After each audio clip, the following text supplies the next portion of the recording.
Power outages in the U.S. are mostly caused by what? Wind? Yeah, I'll say I know it's wrong, but I'll just be different. I'll say like car accidents or something. Oh, correct answer. Squirrels.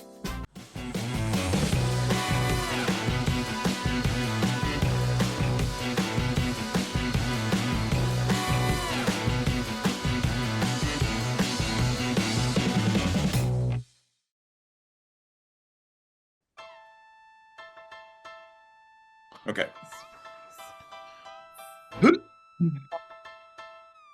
All right. Here we are. Doing this again. Because people just can't get enough. Well, while we wait for Cody to do his laundry, in what city did Starbucks open its first store in 1971, Ricky? I think everyone knows this. Gotta be Seattle. Yep. Class A. Baby. Well, what's the theme, Cody? Out of a butt. Out of a butt. Okay. I'll jot that down in case it's right. I have Rick is Glencairn, so Rick is having to drink out of Dixie cups. These, like those like coffee cups. You're a trooper, Ricky. Oaky peppermint leather. Oh yeah, lots of. Oh yeah, I don't know if maybe how different it is. I was going to say spearmint, but as for the color report, I think D&E might be darker than the other. Slight little fermenty back end, sour tinge. Boy, it's got a good leathery smell. It also to me smells like a very multi-grain bread that I think would include in there a little bit of rye. Yeah, I'll say a pumpernickel or yeah, kind of strong, but it's a tiny bit of I guess that's dill. Actually, it's more clove, I think. Cody's giving us the 4 eyes. Not nearly as dark. No. There is pumpernickel, though. The kind of sweet at the end. I don't know if it's allspice or something. Yeah, something green and grassy tasting about this. Yeah, it was like kind of bitter. Like you toasted a slice of rye or pumpernickel to ever so slightly burnt, and then you put like a peppermint oil on it. Not like a real sweet peppermint, like a candy cane, but a breath mint peppermint. Apparently have a fruit fly. Oh no! And it can't wait to feast on this buffet that I've brought out for it of different whiskeys. Maybe it was okay. A little uninteresting. It's like a grandparents breath mint. Yeah. I don't know. It's like okay. Class B. Ooh. A little brighter, a little younger smelling. A little darker to me. It smells like a golden grams with like a prune or a raisin, kind of like slightly fermented, kind of. I'm getting celery hearts on this one. I get a somewhat young grainy smell, and then they get to the center of a stalk of celery, the leafy yellow part. I was getting sunflower seeds. In the plant realm, I guess. Get a little lemongrass. Something kind of sagey about it. I guess you could say I'm getting herbal notes. What, Rick? Maybe it's my cup, but if I do take a really deep breath, I do get a little bit of that graham cracker that okay. we're talking about. Now, prepare yourselves. Uh-oh. Not gonna taste like it smells. A very familiar flavor. A little gravelly in the back end, that's for sure. It's not for me, it's not a ew, gross, but there's a bitter, dry graveliness towards, especially in the aftertaste. To me, it's got that little bit of raisin, but then it just goes straight into gravel. And as much as you said it, Adrian, different flavor from what you described this thing as, but I get like a rubber, those green rubber gloves.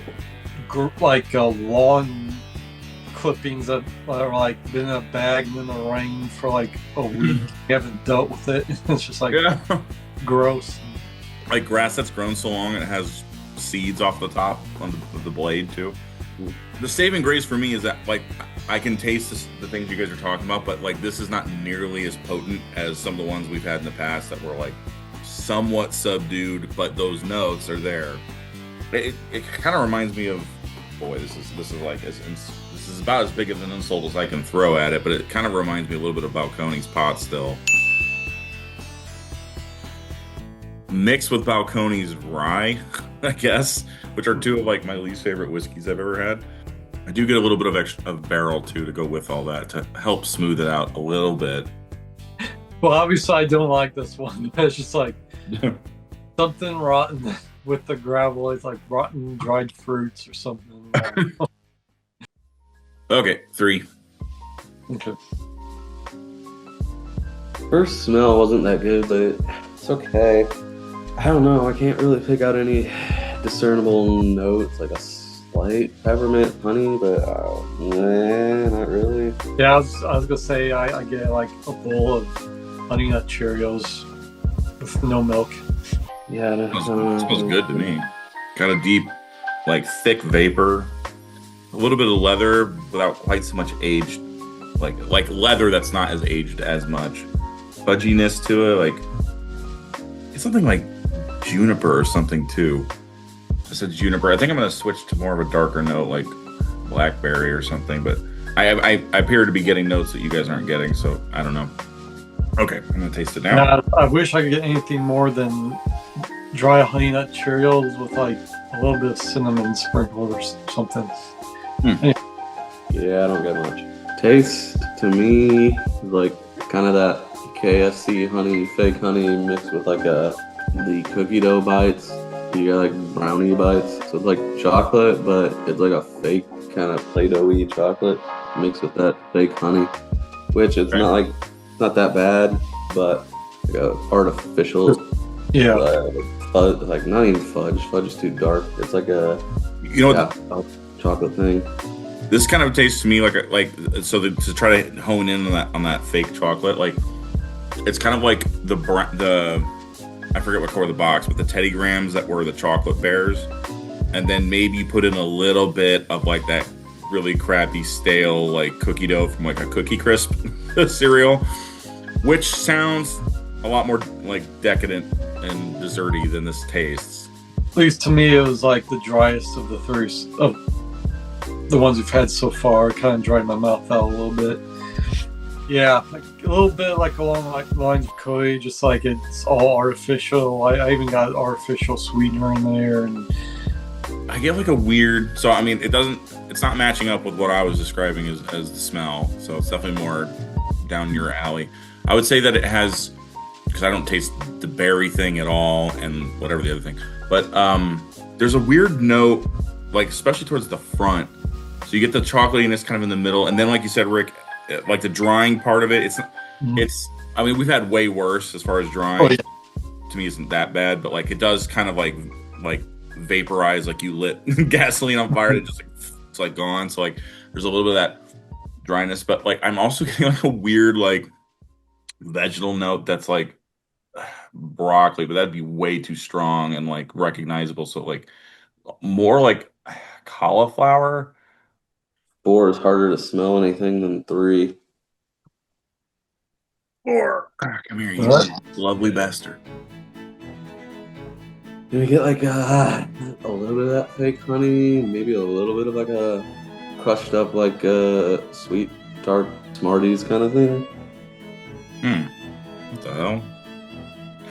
Get a bit of a pastry, like bakery note, but man, I'm getting a little bit of nutmeg and Good and Plenty, which is a weird couple of things to put together. I could see maybe a little bit of that anise, possibly, but it's so hard to tell. Yeah. Yeah, it's very faint. I thought maybe I was smelling like some kind of peel or rind from a fruit, but I don't know what it'd be. There's something Like grapefruit or melon or cantaloupe or something. There's something peppery. Okay, well, it's darker. Will it taste better? That's the question. No. Mm, I feel like I could smell more than I can taste somehow. yeah, you're not wrong. Like I get like fake honey and like I almost want to say I get a little bit of that like dusty graveliness at the very finish, but it's so very faint that I get like watery, like charcoal or something that'd be Burnt. bitter, but it's like faint. Something burnt, like Burnt wood or like I definitely get star anise. yeah. Tastes like Splenda water mixed with the charcoal. I don't know. It's like a gluten-free muffin that you had to make with like alternative ingredients or something. So that's like the big downside on it. But I think I've smelled it all away. I'm interested to come back to that one in the second round. Let's go on to the fifth one.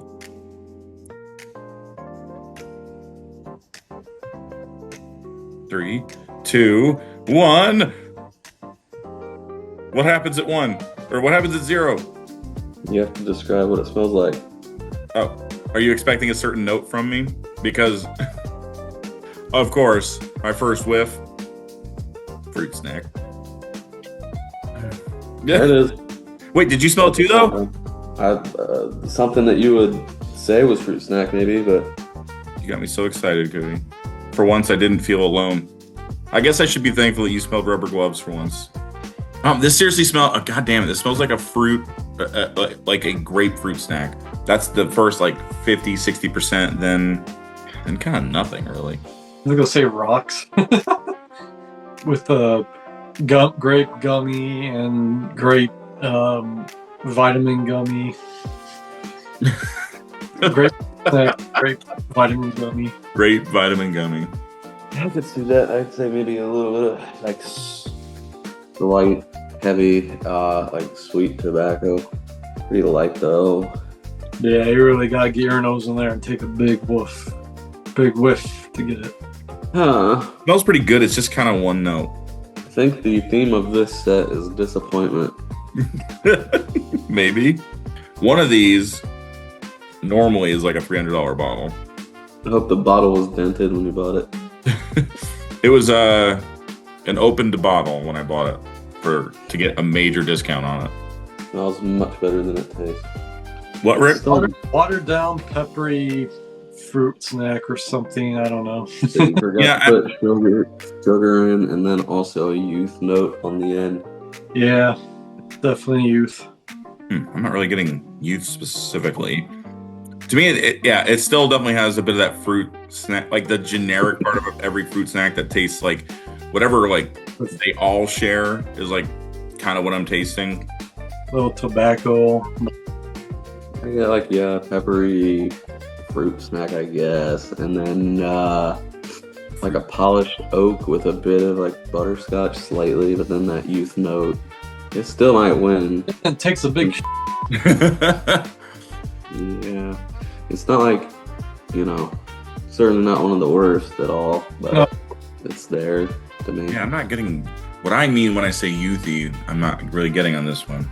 What I'm trying to say is Adrian's not giving us his best and giving me free bourbon and it's not giving us. For those watching at home, the problem with Adrian is that I'm obsessed with saving best for last, which means I keep hoarding all the good crap, and it's like, well, we'll get to this. We'll get to this when we've used up all the bad stuff, right? But there's way more bad stuff that releases every year than good stuff. So I can't ever get rid of that glut. So it just comes in and replaces itself before I like 5, but we'll come back and see how it does. Yeah. Still might win for me because none of these were very good.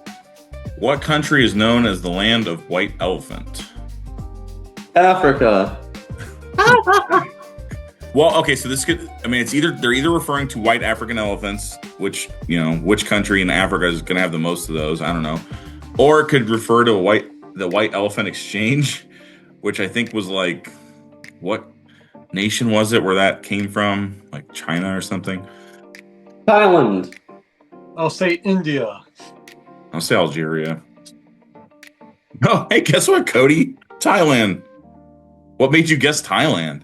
I don't know. They have like a lot of folklore / mythology of like animals and. Lateral epicondylitis is a condition commonly known by what name? I'm gonna guess that's like right-handedness or something like that. Chest cold. Chud. Itis is usually like inflammation. I'm pretty sure. Bronchitis. Dry as this. I don't know. Oh. Tennis elbow. Sorry. Hmm. Nothing to see here. Okay. Going back through, baby. Wow. One is like a lot more complex smelling now. It's like being in a room with a whole bunch of like vegetal themed soaps. When I went back to B, I was like, I almost had like a salty, cheesy smell to it. I didn't even try B. I'm like, you're grounded. A crew of construction workers are laying down asphalt. Like, hey, I'll bring the truck over here, just a little bit, okay.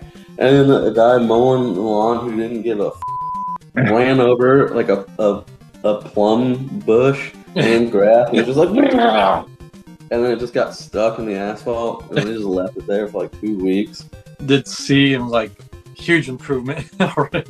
Yeah, C has after coming off B, it has like a butterscotch note.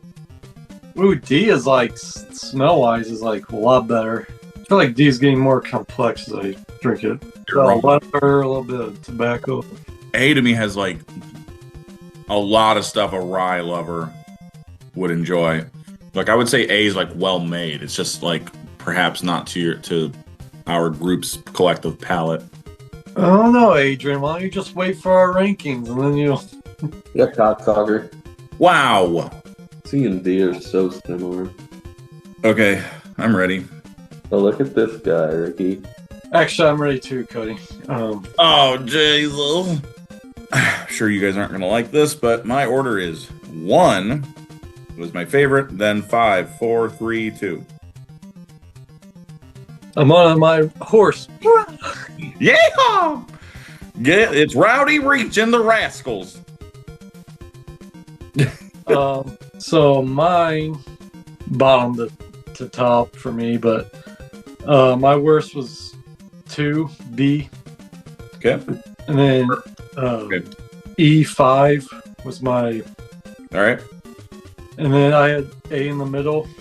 And then my second best, I had C, and then best at D. Oh, Ricky, what have you done? Best to worst. Okay. 5, 1, 3, 4, 2.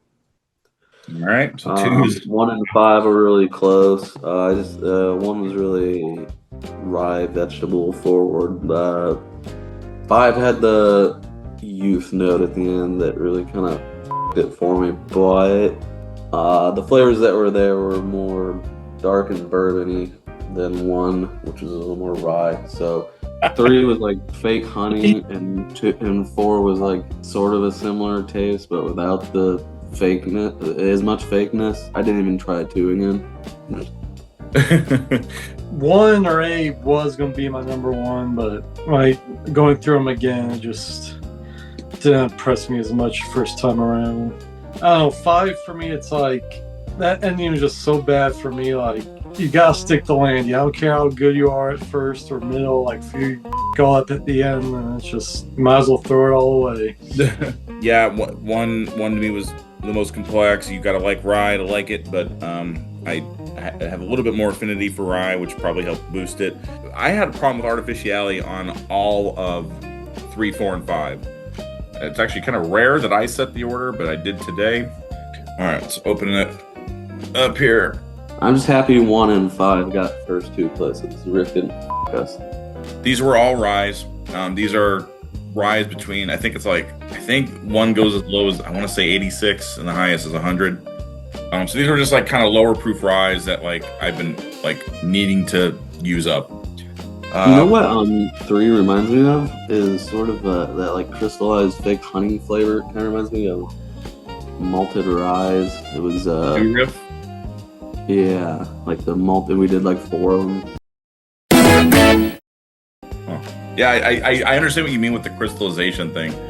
Like it makes me think of like those candies that are like a stick with like crystals on the outside. Yeah, it's like if you combine. That's what I mean when I say like the fake honey. Okay, so number 2 was the $300 one. Oh wow!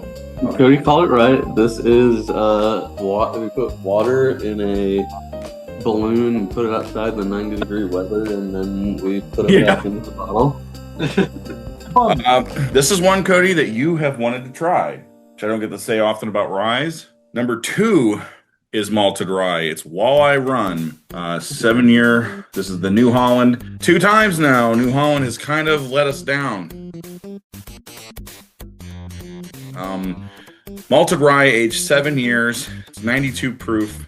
This is right out of Michigan. Yeah, I've had this for a while, and we finally got to it. I'll give it one thing. It's pot distilled, by the way. Pot distilled. Maybe that has something to do with that gravel note. I'll figure it out one day, just like the youth note. But I'll say it is like very flavorful for what it is. Yeah, that's some pretty good praise, I'd say. But unless you like sulfury fart flavor, then avoid. Yeah, sorry guys, can't say that that I ever want to get another bottle of that. I don't know. Would cast strength? I mean, it's 7 years old. It doesn't taste. That does not taste 7 years old to me. Okay, I forgot this one was even in this set. Number 3 is kind of a big deal. This is Michter's 10-year rye. Still have the netting on it and everything. This is from 2023, by the way. Michter's can't get like enough praise, so we're kind of crapping on it today in that it got 4th place. Rick's first place. Yeah, Rick liked it. Well, it was Rick's 2nd place. You know, other than 2, I think there were good and bad about all the rest. Like, they're all drinkable other than maybe 2. Like, we have several Michters to get to at this point. And it's like a brand I've been neglecting in our videos. And I was like, all right, let's get a goddamn Michter's done. Number 4 is Sagamore Double Oak. I think I got this in California. 96.6 proof. Wait, what was it? The malted rye was 92. The Michter's is 92.8. So we're gonna go up slightly again to the Sagamore. This is now our 2nd or 3rd Sagamore we've had on the channel. This one only kind of landed in the middle. Okay. 5 is Old Forester 117 series. Rye, the Bottled and Bond Rye. This is the one that came out like last month. This one is the highest proof at 100. Probably 4 years old.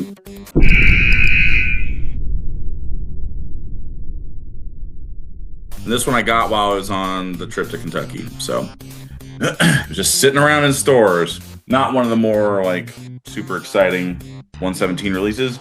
I'm at least happy to say that I think we got it right in terms of what should have won. This is the $300 bottle. This is Whistlepig 15. Calls itself Estate Oak Rye. It's only 92 proof even, so it's like tied for lowest proof. This was glass A. So this is definitely the most rye tasting of the 5. It did not taste to me like the oldest necessarily.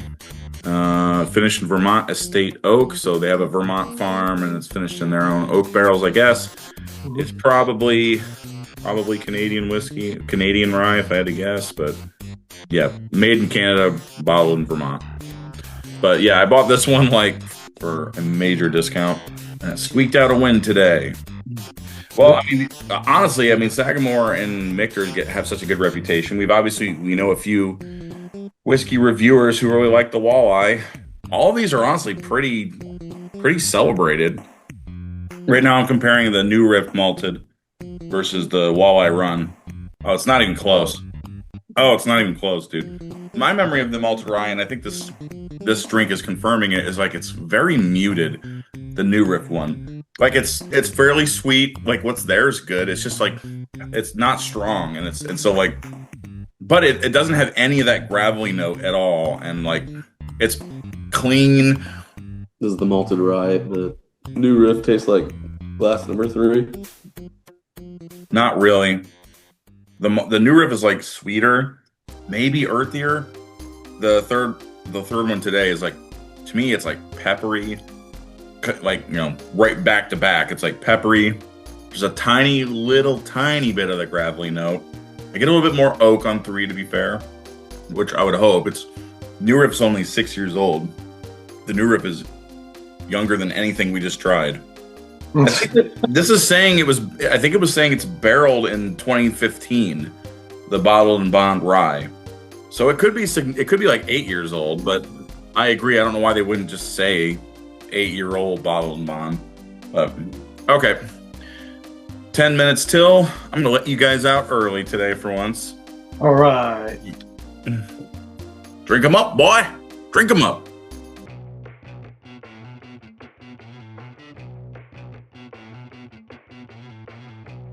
Yeah,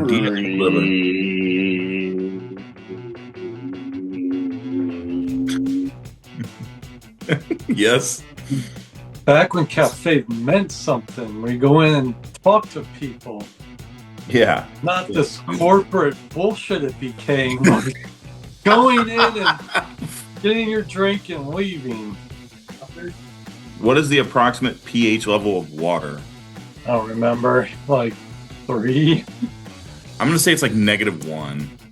Or oh god damn it, I forgot how this works. It's not like I was thinking it was 0 to like 7 either direction, but no, it's like 0 to 14 and like the middle is 7, which is what it is. It's 7. So I would have been wrong anyway. I would have guessed like 6, but when was the idea of the atom first introduced in historical records? 400 BC, 450 BC, 500 BC, or 550 BC? Well, these aren't very different from each other. 400. 400. I'm gonna go as far back as I can. 550. Nope. 450. Who is the youngest person to ever appear on a Billboard chart? Shirley Temple. Yeah, something. Yeah, maybe Michael Jackson when he was with the Jackson 5. He might have been younger than Shirley. I guess if it's part of a group, does that count? I guess. What about? And then there's the Hanson kids. I doubt any of them were younger than Michael Jackson, though. Yeah. Justin Bieber. Bieber's not a bad guess. My first guess was Stevie Wonder. Correct answer: Blue Ivy Carter. Is that one of the Carter siblings? Yeah, I must be one of the Carter kids. Outside which New York building was John Lennon killed? Oh God, what's the name of that place? The library. We're not even close. The Dakota building. Oh. All right, last one. What was the first? Oh, this one might interest you, Cody. What was the first cold breakfast cereal invented in 1863? Options: cornflakes, granola, bran flakes, or Cheerios. I'm gonna guess granola. Bran flakes. I'll say cornflakes. It was granola.